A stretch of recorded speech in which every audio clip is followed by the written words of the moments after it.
this video, I'm going to show you how to work the Peasant Heel or the Forethought Heel. A bit of information on terminology. There's also something referred to as an Afterthought Heel. The difference between a Forethought Heel and an Afterthought Heel is the Forethought Heel is actually planned in that you place where the heel is going to be using waste yarn and then knit the rest of the sock. The Afterthought Heel, the placement of the heel is decided after the heel's been knit. Now this usually, a lot of times that's done when there's a lot of color work involved in the sock. And you just need to know where the best placement is. Regardless, when you're going to use an Afterthought or a Forethought heel, you need to have some thought about where the heel should start. And the best way to do that is to actually measure the length of your foot from the middle of your ankle bone down to the floor. That gives you kind of the depth that you need for the placement of your heel. And you would then, of course, subtract that amount from the total length of your sock leg. So what I have here is a little sample that I've knit where I have placed some waste yarn. So when you're doing a Forethought heel, what you do is you knit to that point where you want the heel. Then you use some waste yarn and you knit across the row, and then you slide your needle back and knit with the regular yarn and continue knitting the body of the sock. And when you're done, you need to remove this waste yarn. So waste yarn, if you're going to use waste yarn, it's important to use a waste yarn that is different than the color of your sock. And also it should be a smooth yarn so that it's easy to remove. So what I have here is I have my stitches on waste yarn. My tails are on the inside. I think the instructions say to leave those on the outside, but it doesn't really matter where we go. So the first thing is you have to recognize where your stitches are. And you're going to want to go through the right leg of each stitch. Now I'm using a smaller needle, a double point needle. You can use a smaller circular needle, but they usually recommend that you use a smaller needle than what you were actually knitting with to actually pick up the stitches. And you want to go through the right leg only of the stitch and pick up the stitches across this way until you get all of your stitches on this needle.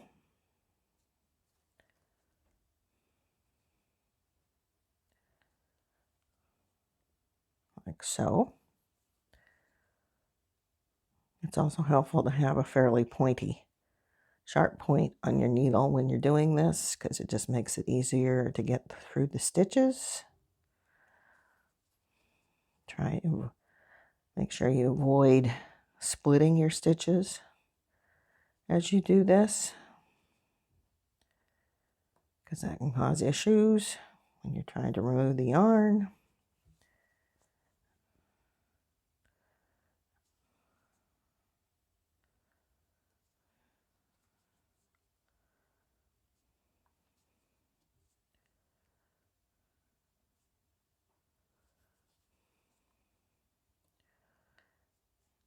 There we go, through the last stitch. All right, so I have all the stitches picked up on the bottom. I need to do the same thing on the top. So again, you need to figure out where to pick up the stitch. You can see right here, I need to go through this stitch that's kind of hidden down here on the corner.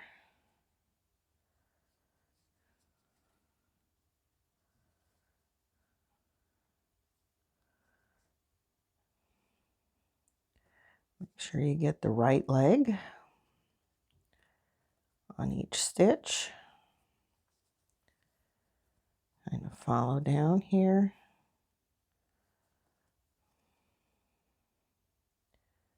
To find those.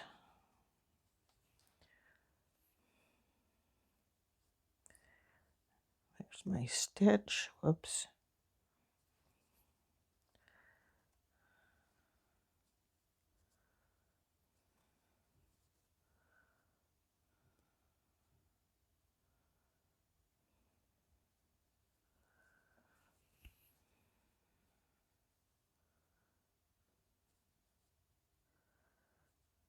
And just continue on doing that until you have all of your stitches. I missed one.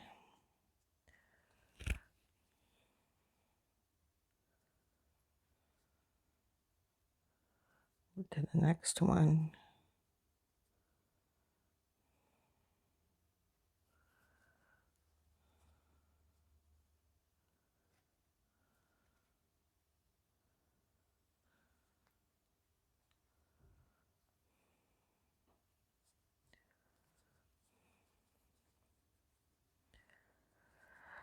Okay, I'm going to pause here. So now I have picked up all of my stitches onto my needles, and the next step is to remove the waste yarn. And you can use a tapestry needle or the point of another needle to do that. You simply go through and pull the thread through.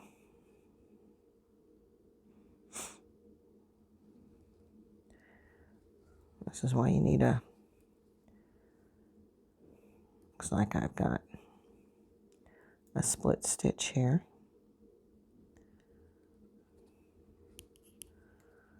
That yarn doesn't want to come through. There we go.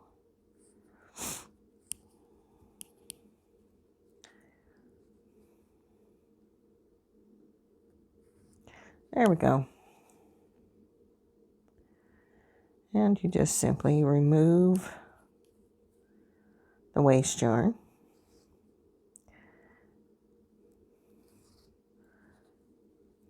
And free up the stitches.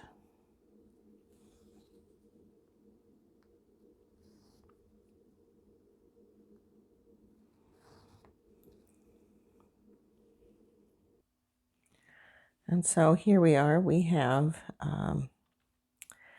removed the waste yarn, and we have all of our stitches on these two needles. And now we're ready to start getting ready to knit our heel. So I'm ready to begin knitting, so I need to join my yarn, and I'm going to use a contrasting yarn for this heel. And that's one of the advantages of using the Forethought Heel is that you can use a contrasting yarn if you wish to make a contrasting heel. So I'm just going to start knitting here and knit across my heel stitches.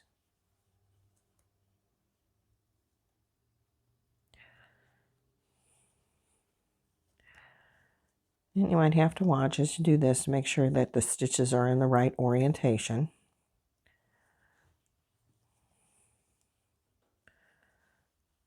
And we're going to go across this heel, across these stitches with one needle.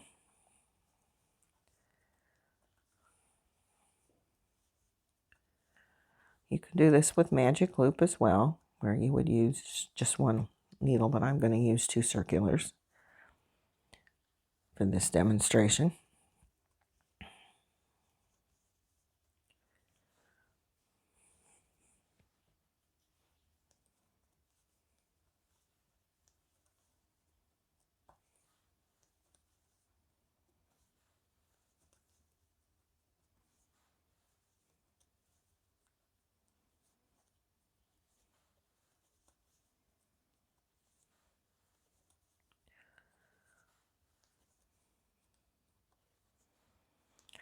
All right, I am at the point where I am going to need to switch needles, but I also have to address this issue. There's a gap right here between these stitches and these stitches, and that's perfectly normal, and it will cause a hole if you don't do something about it. And so what we're going to do is we're going to do a little trick here to tighten up things. The first thing is you need to follow the column of stitches right below your stitch. So let's look at that first stitch here, and the column of stitches is right here, and you want to find the stitches next to it right here. And what you're going to do is you're going to pick up the ladder that runs between the two columns here, and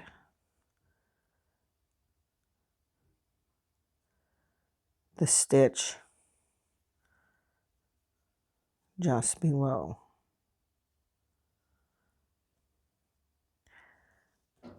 And knit those together as one. And what that does is it tightens up that stitch. I'm going to place that. I use my double point needle to show you, but I still have a loose stitch here. So I've got one stitch on this needle,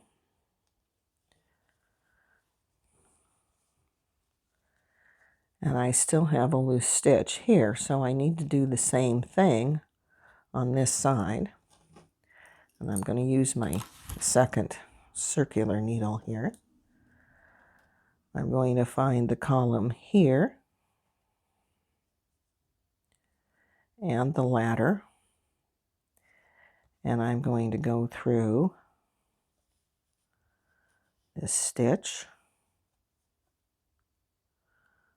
below and that ladder, and I'm going to knit that stitch,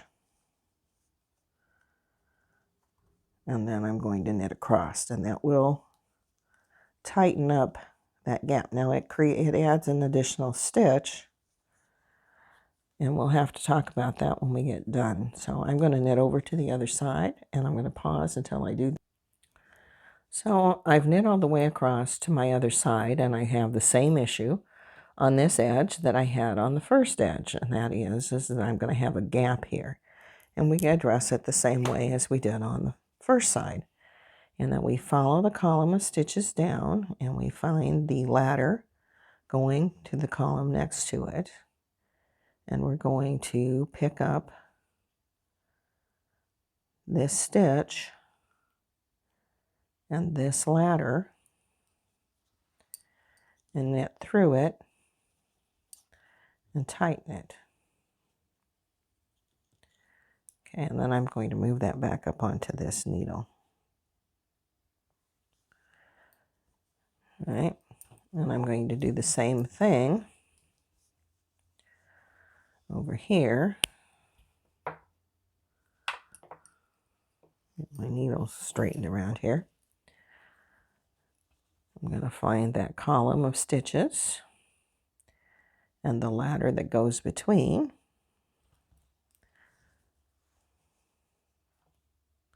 Here's my column of stitches, and here's my ladder. And so I'm going to grab this stitch and this one, that ladder, and knit that stitch and put it on the needle. All right, and then you can just tighten things up, but that closes the gap between the heels. Then the next thing is we've picked up a couple of extra stitches. That's okay. but we need to make sure we have the same number of stitches on each side of the needles. So I'm going to count 2, 4, 6, 8, 10, 12, 14, 16, 18, 20, 22, 24. I've got 24 on that side. And 2, 4, 6, 8, 10, 12, 14, 16, 18, 20, 22. So I have 24 on one side and 22 on the other. So I need to transfer one stitch to one side or the other because we need an even number of stitches. So this stitch that I made over here on this side, I'm going to transfer over to this other needle so that I have the same number of stitches on each side of my heel. And that's important for when you close the heel. You have to have an even number of stitches in order to do the Kitchener stitch. So from here we just begin knitting the heel, and you just knit in the round, and you do the same shaping as you do with your toe, wedge toe, in that you're going to knit one, do an SSK, knit across to the last 3 stitches, knit 2 together, and knit 1. And you're going to do that on both sides. And then you're going to knit around plain, just knit even around. So you decrease every other row until you have about 1/3 of your stitches remaining. Since I have 21 stitches remaining here, I would probably go up until I have 7 stitches knitting this sock. So here we have the knitted toe with the decreases to make the wedge shape, and it's knit exactly as the wedge shaped toe is. And I've knit until I have about 1/3 of the stitches remaining. So in this case, I have 6 stitches on each side. Now, when you're closing the heel, and you're using the Kitchener stitch, you need to have the same number of stitches on each needle. And to do the Kitchener stitch, you need to cut your yarn tail so that you have enough yarn to do this. And you're going to go through the first stitch as if to purl and pull it through and snug it up just a little bit, and go through the stitch on the back needle as if to knit and pull through. That starts your Kitchener stitch. Now you're going to knit this stitch off and purl this stitch. Go through the needle as the next stitch as if to purl. You're going to purl the stitch on the back needle off and go through the next stitch as if to knit, and then pull and tighten that up. Adjust the tension. And then you just repeat that motion, those steps. Knit off, purl on, purl off, knit on across the stitches, and then be sure to snug it up as you go. Knit off, purl on, pull tight, purl off, knit on,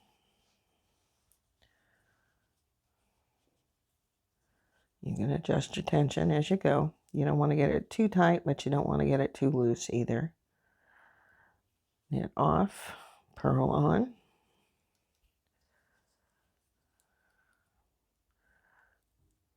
purl off, knit on,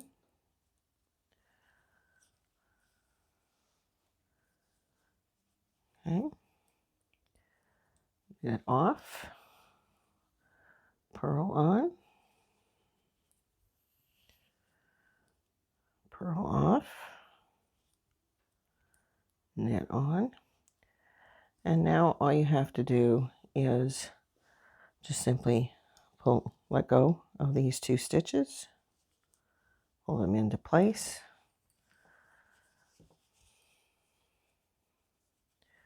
and then tighten things up.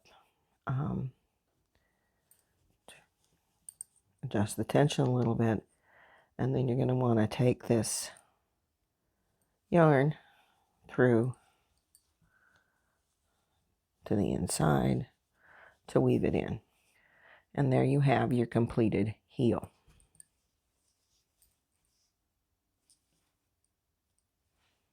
And that's how you do a peasant heel or a forethought heel.